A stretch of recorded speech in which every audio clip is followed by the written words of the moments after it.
biglang lumakas ang hampas ng alon. Pag may dumaan kasi na barko, malaking barko, ayan, so lumalakas ang hampas ng alon bigla.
So ayun na nga po, natuloy lang po ang update natin ngayon dito sa Manila Bay, Dolomite Sun.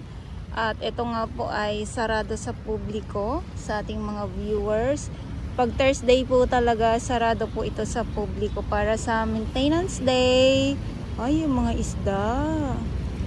Ayan, at nandito po ang ating Manila Bay Warriors, ang ating Estero Rangers ng DENR, MMDA, DBS, Mandaragat. Doon naman po sa Manila Yacht Club sila araw-araw. At ulitin ko lang din ang ating mga security guard na patuloy na nagbabantay dito sa Dolomite Sun, at ang ating mga kapulisan naman po. Ayan. So dyan yung ating entrance. At sa mga nagtatanong po pala no ng banyo, wala pa din po tayo talagang update kung kailan ba talaga mabubuksan ito sa publiko. At yung portalet din, hindi ko din po alam kung ano na ba ang nangyari dyan. Kasi may mga nababasa tayong mga comment na hindi din po gumagana yung portalet, sabi nila. Ayan, so sa ngayon, ito ang ating ito ang update natin ngayon dito sa Manila Bay, Dolomite Sun.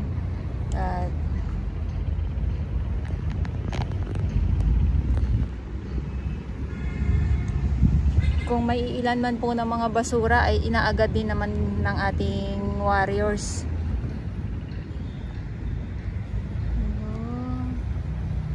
Diba?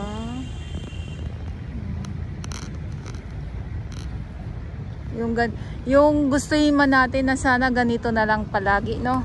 Ganito na lang palagi, yung walang basura, yung mga ganyan.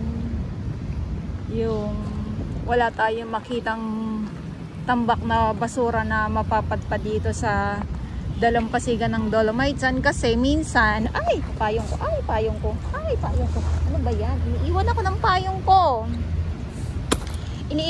payong ko. Okay lang yan. Kasi minsan, sabi ko nga, makikita natin yung basura dito sa laot pa lang. Nakaabang na talaga yan sila. Talagang sabay-sabay sila nagdadatingan papunta dito sa tabi, di ba? Kung hindi naman, basta halo po. Mga plastic, mga kahoy at yung mga water lily pag season talaga din nila. Sa ngayon, wala tayong makita na basura na paparating. Yun ang inaabangan ng ating ibang mga viewers na ang gusto nila ay basura na lang itong Manila Bay, or kumbaga ay pabayaan ng gobyerno. Kasi talagang may mga hindi ko nila lahat, may mga viewers tayo, kumbaga pantay lang. May mga viewers tayo na ang gusto nila basura ang nakikita dito sa loob ng Dolomites.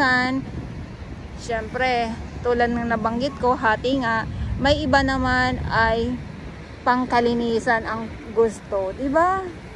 Kaya yung update natin, ako din ay patas lang din po ang pinapakita ko sa inyo. May basura at wala. Nandito po ako sa Manila Bay, Dolomites. May ganap at wala, nandito pa din po ako. Hindi yun dahil ay sabi nga nila ay sikat ang Manila Bay dahil sa tambak na basura, at ito nga ay napalinis nga po ito. Hindi lang po sa mga sikat tsupoy na yan. Ayan. So patas lang din po ang pinapakita ko sa inyo. Ulit-ulitin ko, may basura at wala, nandito po ako. So hindi lang yun dahil sa malinis, hindi lang yun dahil sa mayroong basura. Ayun. Kasi mahirap po kung puro na lang. Minsan talaga, syempre, makikita nyo talaga na ang update ko ay wala po tayong makitang mga basura.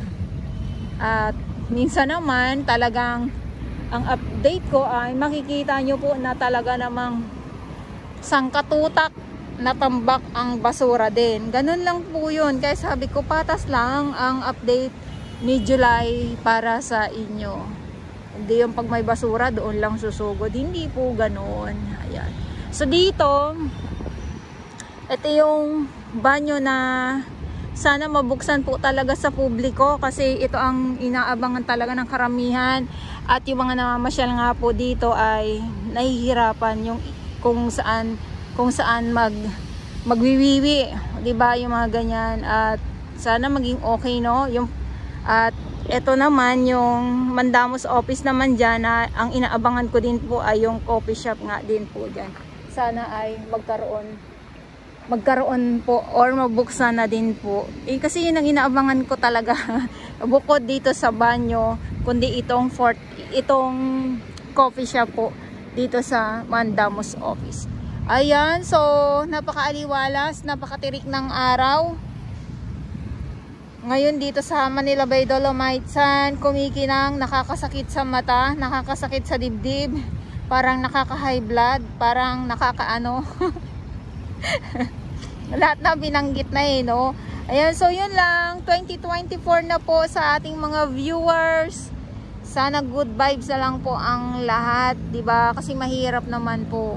So ito yung update natin. Maraming salamat po sa inyong lahat. At sa mga baguhan, yes, welcome sa channel ni Miss Jolaine Dorabels. Mahalin niyo po ako ng buong buo. Yun ay hindi galing sa ilong ng may singaw. God bless everyone. Grabe, ang ganda ng ang ganda ng kalangitan, ang ganda ng view dito sa Dolomites.